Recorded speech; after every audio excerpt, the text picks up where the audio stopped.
What's up, everybody? In today's video, I'm going to show you the top 9 items that sold in the category of sporting goods.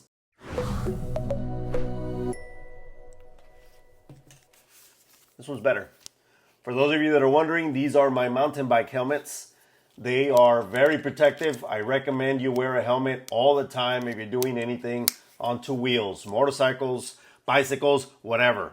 It'll save your life. I already got a ding on this one, not big enough for it to crack, so I don't have to replace it. And then I have this one. This is a full face. That is what I use when I go downhill biking because it gets sketchy as hell sometimes. And that will protect you, protects the money maker. And then I got this one because it's fresh and it's easier to wear when you're in the heat and when you're doing long rides. It protects me back here and it protects me half here. So if I fall, you just got to make sure you put your hand so you don't hit your face on the concrete or on the dirt or wherever. Every week I shoot a video like this that covers only one category. That way you can focus. What I have found is that if I put a bunch of other sales throughout the video and look at a bunch of different categories, you don't focus. So I want you guys to learn as best as possible on one category. Today we're going to be talking about sporting goods. I also answer questions and look at comments in my videos throughout the entire video. So if you guys ever have any questions or have an opinion, leave it in the comments below and I will get to it as best as I can. All right, let's get the party started. First, we have the Pink 2 Irons Set Golf Clubs Red Dot. It includes a pitching wedge, 2, 3, 4, 5, 6, 7, 8, 9, and they are made of steel flex. This was a great purchase, but look at what I paid for them. I paid $62.50 and they brought in $125 plus $25 shipping. After ad fee and a shipping label of only $11.76, I made $112.09. That means that essentially I doubled my money. And let me explain something about investing more sometimes in your purchases. I spent $62.50, but I did that because I knew the STR or the sell-through rate was super high. It took only 1 week to sell. Look, I know that a lot of you guys want to spend $2, $3, and $4 only going to garage sales, thrift stores, and whatever because you're watching your margins, and I get that. But think about it this way. Do you want to spend $2 an item and buy 5 items, so spend $10, and in 6 months, you'll get $40 back, which means 4 times your money? Or do you want to double your money in 1 week by spending $60, turning it into $120? As long as the STR is there through your research, the sell-through rate is high, and they're in good condition, they're a great brand, you should buy them so that you can make money faster. The point is not to 4x or 5x or 10x your money in 9 months, in 10 months. I prefer taking 2x in 1 week because if you do that consistently, you're going to make way more money in a way faster amount of time. Just think about it that way. And we're going to start this off with a great comment. This is at Xander Brofel. He says, something to help with your shortcuts. I always start them with a semicolon or the letter Z. It's my trigger. And he gives examples. This ensures that even if you have hundreds of shortcuts, it's unlikely you will trigger it unintentionally. Great tip. No, actually, you got a great tip, bro. I never even thought about doing this. So thank you very much for providing this for me. If you guys don't know what he's referring to, last week I shot a video about how to use your Apple phone, your iPhone, to do everything faster. It's an easy hack that you can use to become more productive. It's going to be linked below if you guys want to see it, but this is a great tip. Thank you very much for sending this over, bro. It's going to help a lot of people. Next sale, this is a threefer. This is the Callaway Rogue X 4-iron golf club, the Callaway Razor X sandwich, and the Callaway Razor X pitching wedge. Callaway is a great brand to pick up, but a lot of the times you're not going to pick it up for what I paid. I paid $2 on average. Most of the time you're going to pay $10 or more because people know their worth. I got these at Goodwill. I guess they were mismarked because a lot of the times they're not $2. And for those of you that don't golf, at bare minimum, this is what a golfer needs on the course. A driver, because he wants to hit it from the tee box as far as he can, and the driver has a big head, and that's the way that you get the most distance. A mid-iron, so you need something in the middle like a 4-iron or a 5-iron because you can still get a lot of distance for those very long holes. Then you need a pitching wedge or a 9-iron. It can double up for both, but the pitching wedge and 9-iron helps you hit it hard enough to get to the green, or you can make a big arch with it so that you can get to the green. And then you need a putter. That's what you should be looking for. Do the other ones sell? Yes, of course they do. The 4-iron sells. But coming from somebody that used to golf, I played in high school and I was decent at it. This is what I needed. Look, is it better to have a full set? Of course, because you want range. But is it necessary? No, they're not necessary. You can do a lot with a lot less. I didn't have a lot of money when I was in high school. I always worked, but I didn't have a lot of money, and I didn't have a lot of golf clubs. I did what I could with what I had. And all I used during tournaments was a driver, a 5-iron, a 9-iron, and a putter. That's it. I was able to do pretty well with that. Now, what did these sell for? I'm not going to show you all three prices because it's going to take too long. So on average, I got about $47 for this, $15 shipping.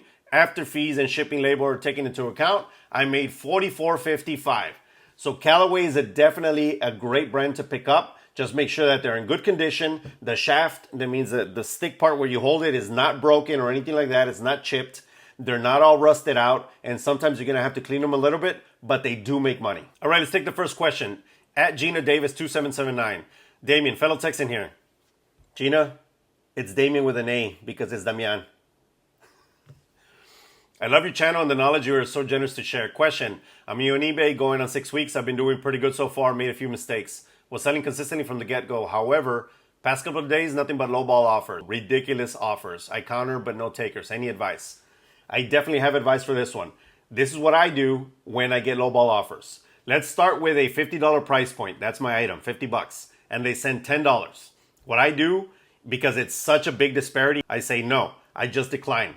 If they come back with $1 more, meaning $11, they're just going to piss me off and they're not my customer, so fuck them. I block them, or if they keep doing it, I just decline all day until they run out of offers to send. Then there's the second type of negotiator or lowball offer. If I have $50 item and they send $10, and then I decline, then they go up to 20, that is a significant amount. What that tells me is that they do want to negotiate, but they want to negotiate on their terms. And they're like, okay, fine, let's start the negotiation process. Okay, and then we'll go back and forth. Now, one thing to note here, you have to know where your bottom dollar is. And I mean bottom dollar as in you're not going to move from there. And you have to be willing to walk away from a deal. Let me just give you an example. If I have that $50 item and 40 is my baseline, I don't care if he offers me $39.98, $39, whatever. It doesn't matter. $40 is my baseline. I said that $40 was my baseline. I don't move it for anybody, and that's it. That's how I do it. Some of you might say, well, it's only 10 cents or it's only 20 cents. You know, you're stupid. You should have just taken the money. Well, I don't see it that way. I see it as building a business where I know what my product is worth. I give a great price, and I'm not going to move it for anybody. Because 20 cents here, 20 cents there, and what's to say that you're not going to go down to $1? I mean, you keep saying that, right? And you keep going down. So no, I have a baseline and that's where I stay. And I recommend the same for you. Hope that helps. Next sale, here we have Persimmon Custom Driver 1, and this is a twofer. And we have the Wood Bros Cool Cat F1 driver. The reason I did these two together is because I want to show you what these are made of. When you see wood drivers, not all of them make money, but these specifically make money because they're made of persimmon wood. And I actually have something pulled up here. Let me read it straight off of some notes that I took. Persimmon wood is used in golf clubs because it's hard, dense, tough, shock resistant, and smooth wearing. It is also elastic enough for use in golf clubs and has high crushing and bending strength. Persimmon wood is part of the ebony family. That means that these are super hard, they last a long time, and they look much nicer than your titanium, your aluminum, and steel, which is pretty much what everything else is made out of. I love to sell these because these are usually for collectors or people that are really into the sport. I love the Persimmon golf clubs, plus they look super sexy. I got these for $2 each, and I sold them for $50, $14.99 shipping. After fees and everything, I made $49.11. That is an excellent return. For $2 and made $49.11, it's great.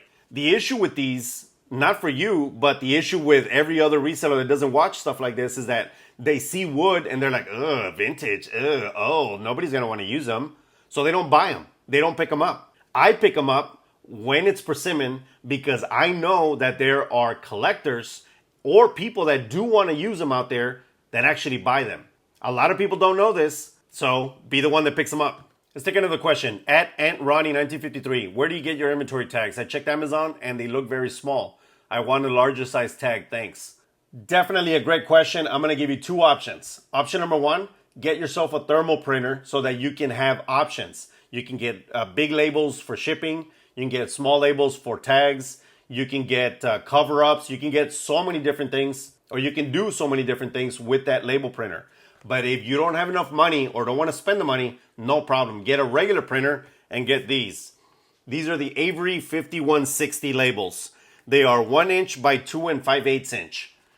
These are big enough. And in fact, let me show you with an example. I'm going to show you with my finger so you can see the size. That's as big as they go. What is this? Oh, this is sold as set, do not separate. This is an Amazon tag that I use when I'm selling things as set and I don't want the Amazon workers to separate my product. These labels are big enough. You shouldn't need anything bigger. And I know because even my mom with readers can read these. So if you need something bigger, I don't know what you're doing. If you want something larger than that, you're just wasting money. This is big enough. This is what I recommend, the 5160. And by the way, everything's linked below so it can be easier for you to find. Here we have Star Wars molded can cooler, drink holder, Boba Fett, Darth Vader helmet edition. These are awesome. I got them for $1 each. They're the foamy ones, and I consider them sporting goods because you're usually outside drinking or have water or whatever, and you put a koozie on them. These are the foamy koozies. Got them for $1 each. Sold them for $35, $9.99 shipping. After fees and everything, I made $31.57. These are great collectibles, and they come out pretty much every season. During Christmas especially, they come out with like a Christmassy one or a special edition. You should always pick them up and hold on to them if you're a collector because they do increase in value. Here we have Can-Am Maverick X3 clutch cover, 2017 to 2023 variator plate. Most of you are not going to know what this is. This is for a Can-Am Maverick. It's a four-wheeler that has a roll cage on it. It's super big, and I consider it sporting goods because it is a sporting event. You're outside doing sporty things. This clutch cover, I got it at auction for $13, and look at what it sold for. $62.69, $14.99 shipping. After fees and everything, I made $47.09. So I made good money, and it sold in one day because these parts are necessary. When you're out on those Can-Ams and you hit a tree or you go through a fence or through some rocks or you tip it over or whatever and you got to tip it back, you break parts like that. This isn't easy. This is definitely an advanced part because you have to know the years of fitment, meaning does it fit the 2017 model to the 2023 model and whatever. You have to know how it fits, left or right. There's so many different things. So eBay Motors is a little bit harder, but I do recommend it because parts that are for vehicles, for ATVs, for motorcycles, they always sell because they're necessary. This is why I buy parts like this. You just got to know what you're doing. And look, I'm not a super expert on it that only I can do it. Like, no, you can always look for it. Most of these parts have like a very long number inside. Those are model numbers. So that can help you with Google. You can find it. You just have to know what you're doing because if not, you're going to get a lot of returns and a lot of pissed off customers if you keep selling them parts that they don't need. Because let's just say, for example, they bought it from you and they're waiting because they're going to go on vacation. They're going to take their Maverick. And then they get the part and it doesn't fit. And they're like, shit, we're leaving tomorrow and this idiot sent me the wrong part. Now what do I do? So you're going to piss them off. They're going to get negative feedback. So just be careful. Oh, this is a good one. At Bub Sack. Thanks for the tip, but unfortunately I'm a douche, so I'm just copying. He's referring to last week's video of the hack. Because I said, look, I'm going to give you the hack and I'm going to give you what I use, what verbiage I use on my titles and on my listings and whatever, right? And I said, don't be a douche. Don't just copy and paste. Use it as a way to make your own thing. Like, do your own thing.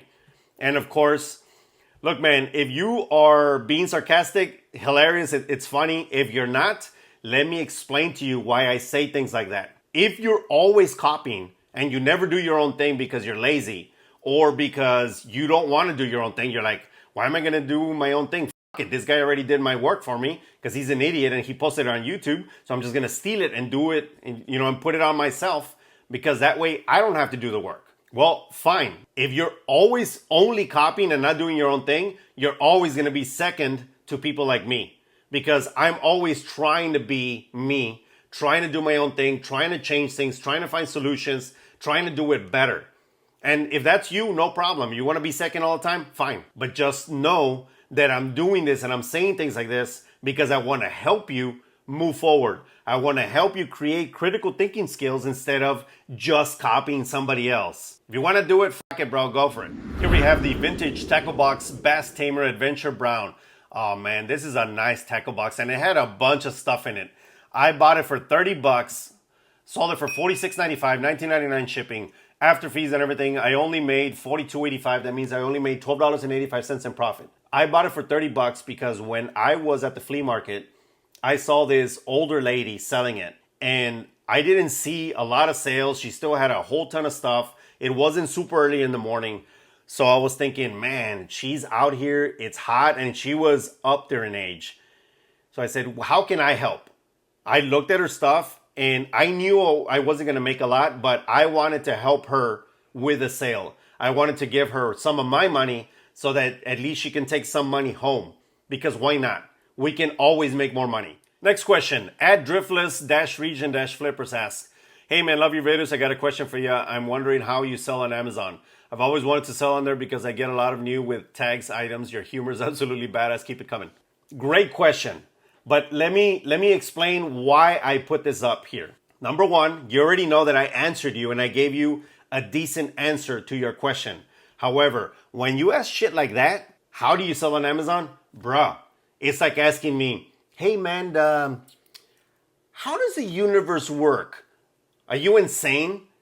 It has to do with physics, chemistry, biology, etc. Like there's too much, man. You shouldn't ask me questions that are loaded like that because I can't answer them. It takes too long, and I'm unwilling to answer a loaded question like that because it takes too long. It takes from everything else that I'm doing, and I can't do that. Now, if you're more specific, I wouldn't mind helping you. For example, the first question that people ask, how do I get ungated because I can't sell shit on Amazon? How do I send in FBA shipments? Should I send FBA shipments versus FBM, meaning fulfilled by Amazon or fulfilled by merchant? How do I price things properly? What is a good sales rank? Things like that. When you are more specific, I am able to help you better. If you're general like this, bro, I'm going to start ignoring it.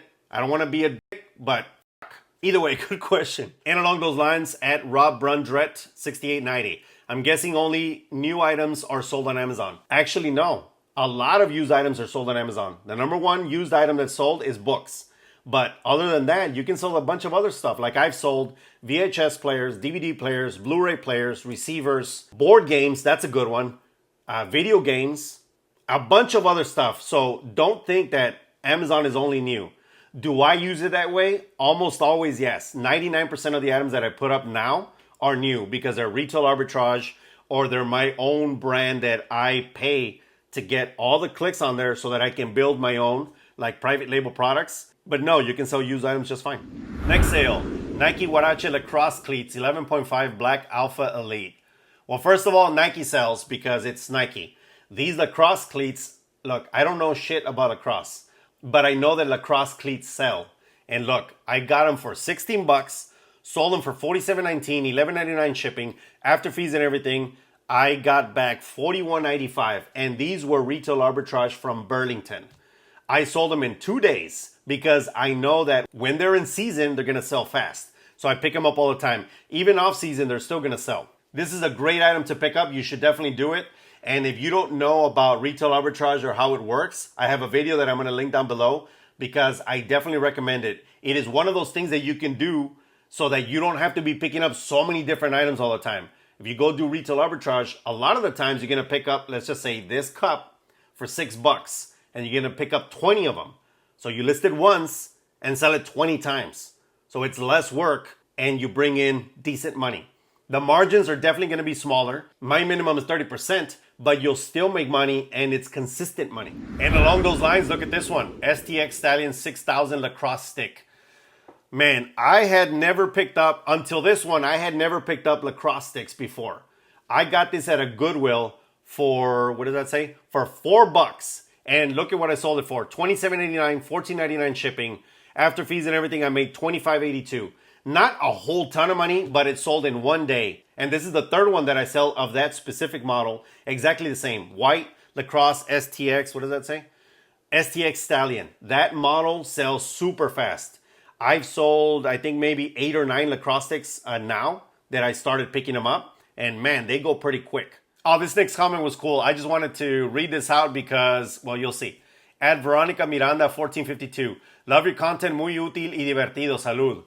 She said, love your content. Very useful and entertaining. She said it in Spanish, so I just wanted to call it out because I don't get a lot of comments in Spanish, and the ones that I do, I love them. Muchas gracias por tu apoyo, Verónica. Aquí estamos para ayudarte. And all I said was, thank you very much for your support. I'm always here to help you. And the last of the day, Wilson A500 leather baseball glove, 12.5 inch, Echo right-handed throw, RHT. First off, let me point out the keywords there. RHT means right hand throw. That means it's a left-handed glove because you throw with your right, but it's called a right-handed glove. You have to know that. For those of you that don't know baseball and don't know the keywords, that's why you put RHT, right-handed throw. For somebody that throws right hand, understands that it's a left-handed glove that you're going to wear. And you can tell by that hole that it has right there, your index finger goes through there and all your fingers go inside, and that's how you use the glove. I paid $2 for it. Look at what I sold it for. $26,999 shipping. After fees and everything, I made $23.27. That means I made $21.27 in profit, and it sold in one day. Gloves are a great pickup. Just make sure that the leather is not too cracked. And the only ones that are okay to be cracked, if they're collectibles or vintage or antiques, those are fine too. But if they're usable gloves, make sure that it's not cracked, that it's not all ugly, and resurface whatever you can, meaning clean them up. Make sure that they look good for when you take pictures, and they will sell. That's it, everybody. Those were the top 9 items that sold in the sporting goods category. If you want to keep supporting the channel, there's always logo stickers, t-shirts, and hats that you can buy from the store below. Or you can always become a paid subscriber to the channel starting at about the price of gas station coffee. It really does help, and thank you in advance. As always, like this video, share this with anybody that needs to see it, and subscribe to the channel if you haven't done so already so you don't miss awesome videos like this. See you in the next one. Peace. And cheers as always. This is coffee because we were up late last night. Woo! A su pinche